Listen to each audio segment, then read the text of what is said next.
vários que eu vou contextualizar dentro das novidades do Banco Master. Óbvio que a gente traria aqui atualizações sobre esse caso, ganhou mais um capítulo nessa quarta-feira de cinzas. A gente tem o Banco Central agora decretando a liquidação extrajudicial do Banco Pleno. Essa história nova, a instituição financeira que é controlada pelo ex-CEO, ex-sócio do Master também, o Augusto Ferreira Lima. A gente fala muito do Vorcaro, né? Mas às vezes se esquece desse nome que também é muito importante ali, ex-sócio do Banco Master. O ex-presidente do BRB também, já que a gente está falando sobre esse caso, o Paulo Henrique Costa, formalizou à Polícia Federal a solicitação de um novo depoimento.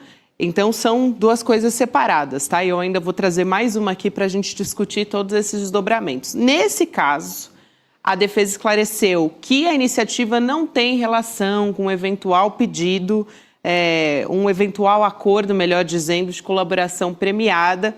O objetivo é mesmo esclarecer possíveis contradições dos depoimentos que ele já deu. Mas o que ele quer esclarecer exatamente, né, esse ex-presidente do BRB, a gente não sabe, ainda é uma incógnita, a não ser que a Elô tenha informações sobre isso para trazer para a gente. O que sabemos já, com toda certeza, porque toda semana tem desdobramentos novos sobre isso, é que o avanço das investigações tem apontado ligações de altas autoridades dos três poderes junto ao Vorcaro, né, ao dono do Banco Master. Tem uma apuração do nosso jornalista, Luiz Costa Pinto, aqui do ICL, que foi publicada na nossa revista, a revista Liberta. Você falou dela semana passada, né, Chico? A coluna que é a reserva exclusiva, que traz muito de bastidores na política, enfim.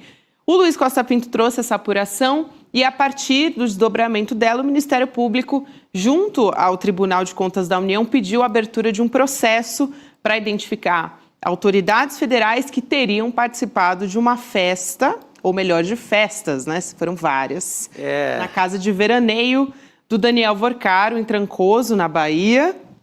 Aí, só para fechar essa história, eu vou trazer exatamente o que disse o MP na representação, tá? Então, abre aspas.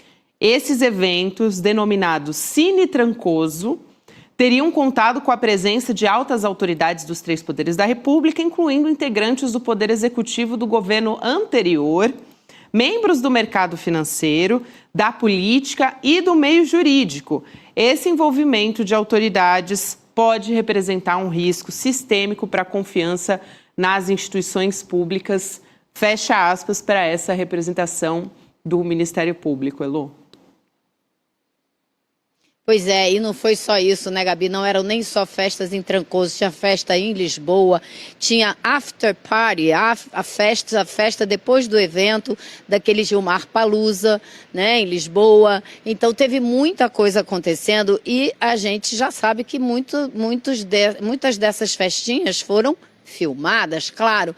Ele não ia fazer isso tudo e não ter depois material para usar como chantagem. Eu acho que só pode ser isso. Tem até essa matéria que a Liberta publicou, fala inclusive das reclamações da dona da casa que ele alugou em Trancoso a respeito da confusão que foi. Não só por causa do barulho, porque ele contratou um grupo de pagode, ficou até as altas horas, mas por causa do número de pessoas, porque só podia ter 20 pessoas na casa, tinha mais de 30. E eles traziam meninas de programa da Europa. Não era nem do Brasil. Dizem que para evitar que elas entendessem o que estava sendo dito, porque não falam português e por aí vai. Então, é assim, aquela história, eu acho que é cinematográfica, né, que mistura dinheiro, poder e sexo, tudo junto e misturado. É isso. Sexo, mentiras e videotape, como dizia um filme do meu tempo, os anos 80. E louco, como isso é costume no Brasil, assim. A corrupção, ela está sempre ligada a uma casa de sacanagem dessa natureza. Eu lembro que quando eu morei em Brasília, ali nos anos 90, todas as empreiteiras tinham uma casa de sacanagem, que era para fazer lobby. Fazia festa, mandava as garotas, no caso, garotas nacionais e não de fora do Brasil. Nesse caso, eles já fazem para elas não entenderem sobre o que está sendo falado, esse né? caso é mais sofisticado, né? Mas sempre foi o uso dessas aventuras sexuais como algo ali no processo de corrupção, para corromper alguém, para fechar um negócio, para fechar uma licitação. É tanto que havia, inclusive, uma cafetina oficial em Brasília. Aliás, minha conterrânea do Crato, no Ceará, a Jane Marie Corner. Não sei se você lembra desse personagem.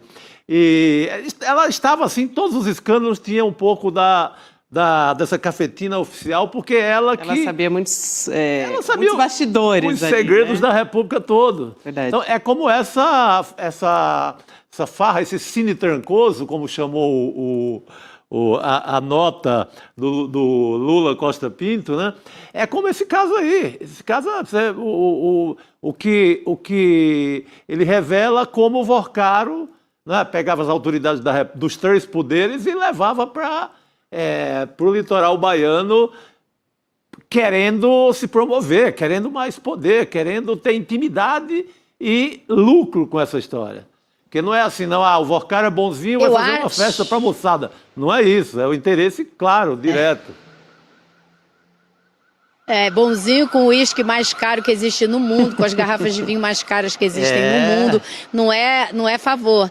Eu acho também, Chico, que a gente não deve olhar para isso como um caso tipicamente ou exclusivamente brasileiro. É impossível não fazer um paralelo disso aí com a prática do Epstein, do Jeffrey Epstein nos Estados Unidos. E você estava falando dessa cafetina que ficou famosa, eu esqueci o nome, mas tinha uma história também de uma cafetina famosíssima em Washington, cuja agenda todo mundo estava caçando, porque era a agenda onde estava tudo. O livrinho, o caderninho de telefone dela era caçado, porque todo mundo queria saber o que tinha lá dentro. Então, assim, nem isso o Brasil inventou, sabe, Chico? Nem esse tipo de coisa o Brasil inventou, porque isso existe há muitos e muitos anos, né? Verdade, Elô, é isso aí.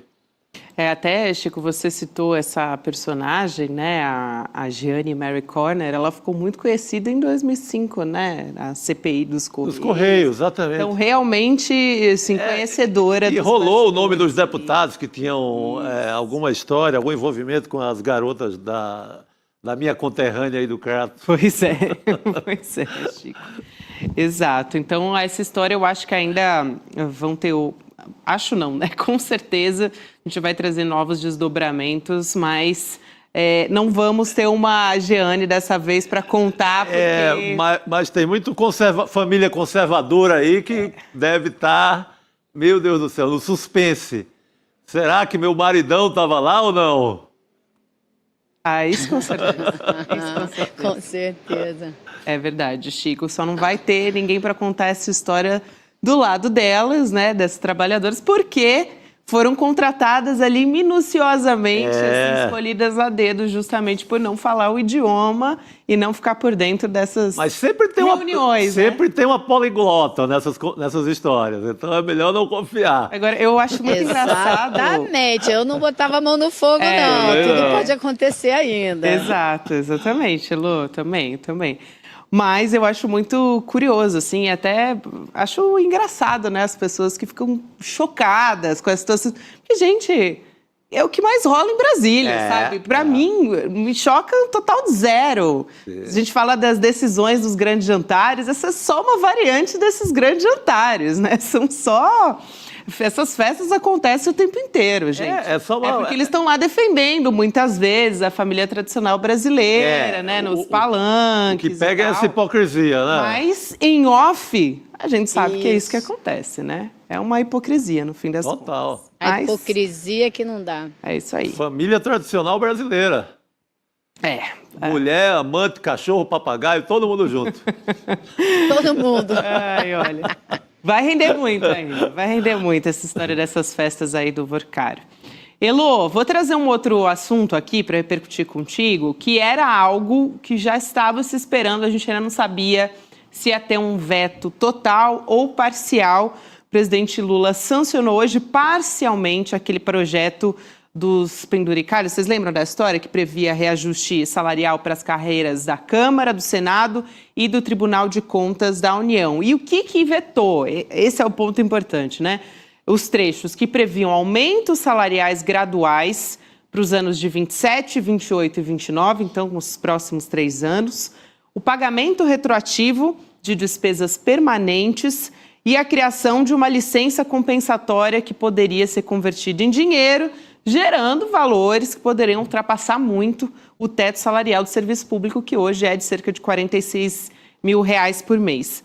E a justificativa, no fim das contas, Elô, do Palácio do Planalto, foi bem técnica, né? Foi basicamente que definir reajustes para depois do fim do atual mandato vai contra a lei de responsabilidade fiscal, né? Que proíbe criar despesas obrigatórias nos últimos 8 meses do governo, que não possam ser totalmente pagas ainda dentro, né, do próprio mandato. Então foi esse o caminho que o governo encontrou para vetar esses trechos, é isso, né? É, exatamente, corretíssimo, não poderia assumir compromissos que não vai cumprir, porque ninguém sabe quem vai ganhar a eleição. E, claro, tem que cumprir a norma de que ninguém pode ter um salário maior do que o teto constitucional.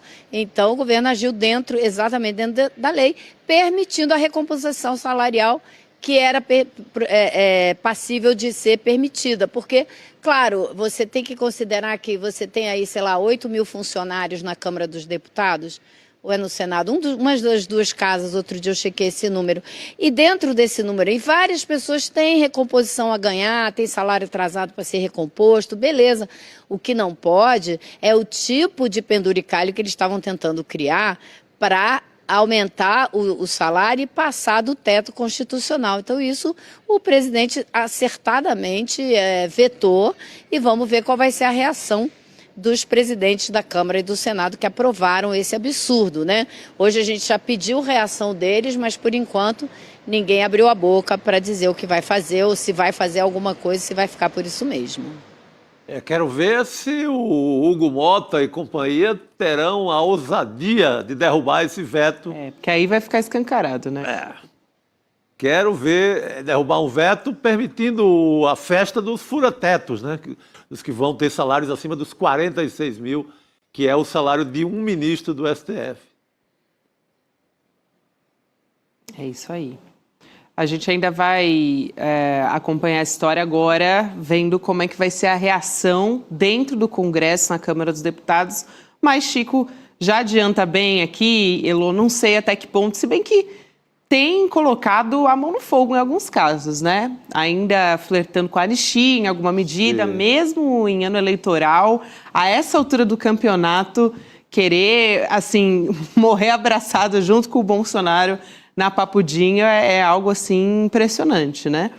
Mas vamos ver até que ponto... A turma é abusada, né? Até que ponto essa história vai se A turma é bem abusada, mas eu acho que com esse caso do aumento e os penduricalhos e tal, acho que eles não vão se arriscar a tentar derrubar esse veto, até porque já tem também uma ordem do ministro Flávio Dino, que foi dada no dia 5 de fevereiro, que deu 60 dias para todas as esferas de poder analisarem aonde tem gasto acima do teto, onde tem salário acima do teto constitucional, para rever, para arrumar. Ou seja, já tem toda uma movimentação. Acho que não vai dar nem tempo para eles pensarem nisso. Eles têm aí pela frente uns 4 meses de trabalho, até todo mundo sumir de Brasília para fazer campanha eleitoral. Eles vão estar mais focados em alguns assuntos que são de sumo interesse para a campanha eleitoral. Um deles, claro, é a escala 6x1, acabar com a escala 6x1, que interessa para todo mundo por causa da campanha. E vão, certamente, focar na segurança pública. Acho que serão os 2 grandes temas dos próximos 4 meses. E, claro, aquele ruído de anistia que não vai nos abandonar, acho que nunca, né? Mas é ruído. Esse barulho da anistia, ele não esse é um incômodo que a gente vai ouvir por anos. Acho por 27 anos, pelo menos, que é a pena do Jair Bolsonaro. Exato, Chico, é isso aí. Mas acho que 27 anos é muito tempo, né? Daqui a pouco acho que acalma um pouquinho. É isso. Elô, obrigada, bom ter você de volta aqui junto com a gente no N2, a gente estava com muita saudade. Valeu, querida. Eu também, querida, valeu. Tchau, Chico. Obrigado, querida. Até mais.